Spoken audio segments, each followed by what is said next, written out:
siam kungi hi pulai thang puile lalhlan thangi te paru titurin kumsang ni pali mars ni som pasari khan sorliat puwa lo pianga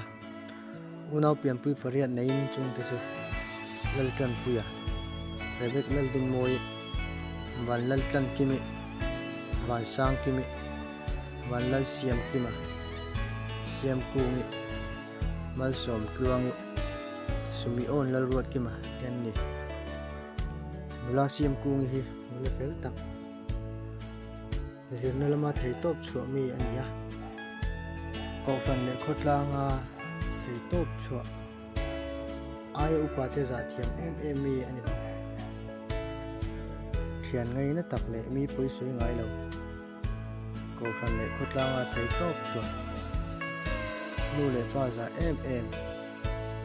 chung kwa ko ti him tu ber le una ko point an lung ol lo le bang anate an thlen na mun ber ania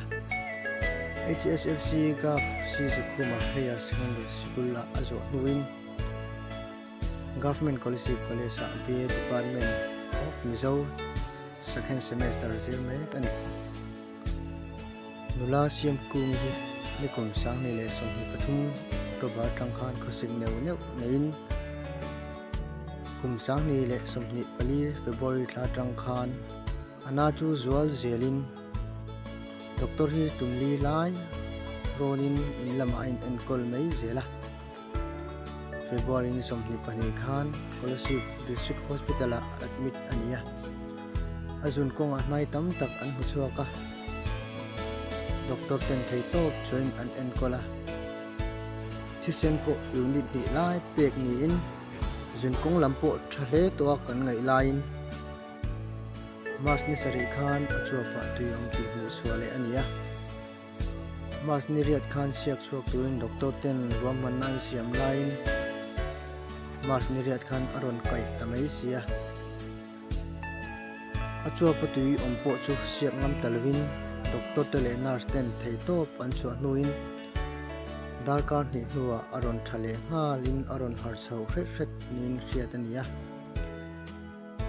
hemini po hian athian ten ron kanin an lim tlang le huna kal zela Mars ni kwa khan thisen unit ni pek in thalam panzel tur ka in ngai line Mars ni so jingdar khat atang ron boi le tanin jingdar thumle mi som nga khan ngai ta le natte om to lo na hun satwa rama min kal san ta ni